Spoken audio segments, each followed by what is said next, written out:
അസ്സലാമു അലൈക്കും വറഹ്മത്തുള്ളാഹി വബറകാതുഹു. എൻ്റെ പ്രിയപ്പെട്ട മുഅ്മിനീങ്ങളെ, പുതുതലമുറക്ക് എന്തു പറ്റി? വളരെ ഗൗരവത്തോടെ ചിന്തിക്കേണ്ട ഒരു വിഷയമാണ്.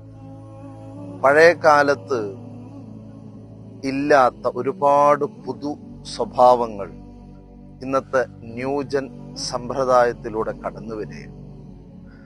അതിനെ ഏറ്റവും കൂടുതൽ വഷളാക്കുന്ന ഒന്നാണ് ലഹരി. പണ്ടുകാലത്ത് പാടത്തും പറമ്പത്തും കളിച്ചു നടന്ന് ലഹരി കളിയാക്കി നടന്നിരുന്ന ഒരു സമൂഹം, ഗുരുനാഥന്മാരെ പേടിച്ച് നടന്നിരുന്ന ഒരു സമൂഹം ഇന്ന് നേരെ അടിമറിഞ്ഞിരിക്കുകയാണ്. പഴയ കാലത്ത് അപേക്ഷിച്ചിട്ട് ഇന്ന് പലതും അടിമറിഞ്ഞിട്ടുണ്ട്. പണ്ട് കാലത്ത് വിളക്കുകൾ കത്തിയിരുന്നത് മുകളിലേക്കായി, ഇന്നത് അടിമറിഞ്ഞ് മുകളിൽ നിന്ന് താഴേക്കാണ് ഇന്ന് കത്തിക്കൊണ്ടിരിക്കുന്നത്.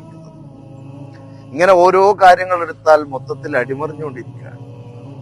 ഈ സമയത്താണ് ലഹരി എന്ന മാരക വിപത്ത് നമ്മുടെ പുതുതലമുറയെ പല രീതിയിൽ പിടികൂടിയിരിക്കുന്നത്. എൻ്റെ പ്രിയപ്പെട്ട രക്ഷിതാക്കൾ, നാട്ടുകാർ ജാഗ്രത പുലർത്തിയില്ല എങ്കിൽ അതിവിദൂരമല്ലാത്ത ഭാവിയിൽ നാം ഇനി പലതും കേൾക്കേണ്ടി വരും. റസൂലുള്ളാഹി സ്വല്ലല്ലാഹു അലൈഹി വസല്ലമ തങ്ങള് നിയോഗിക്കപ്പെടുന്നതിന് മുമ്പ് ഒരു കാലഘട്ടം ഉണ്ടായിരുന്നു. ചരിത്രകാരന്മാർ വിശേഷിപ്പിച്ചത് ഡാർക്ക് ഏജ്, ഇരുണ്ട യുഗം. സംസ്കാര ശൂന്യരായ ഒരു വിഭാഗം. പെൺകുഞ്ഞാണ് പിറന്നത് എന്നറിഞ്ഞാൽ ജീവനോടെ കുഴിച്ചു മൂടുന്നു. കാരണം പെൺകുട്ടിയുടെ ഉപ്പ എന്ന് പറയുന്നതിന് പോലും നാണിച്ചിരുന്ന ഒരു വിഭാഗം.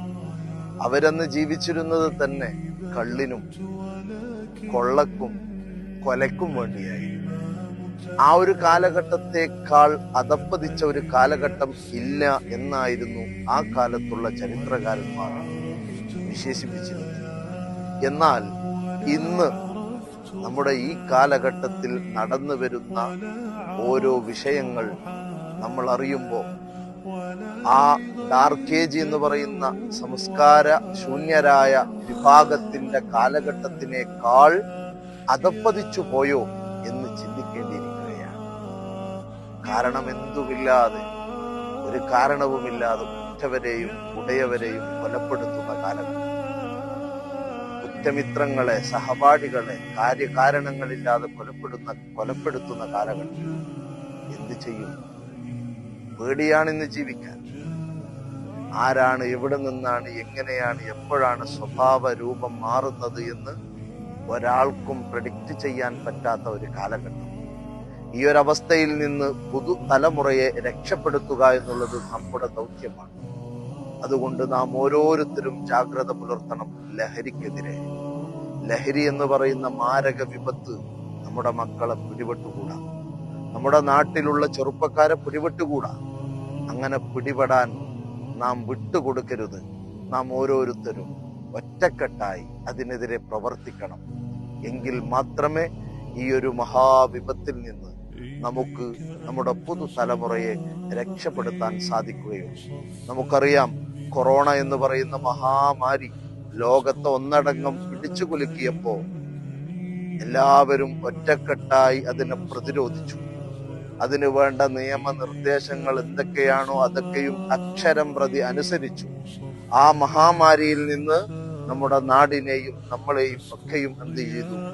മറികടക്കാൻ നമുക്ക് സാധിച്ചിട്ടുണ്ട് എങ്കിൽ അത് നമ്മുടെ ഒത്തൊരുമയുടെയും പ്രവർത്തനത്തിന്റെയും ഫലമാണ്.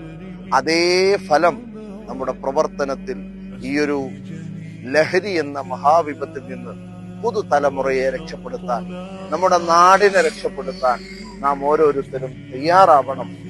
നാഥൻ തുണക്കട്ടെ. അസ്സലാമു അലൈക്കും വറഹ്മത്തുള്ളാഹി.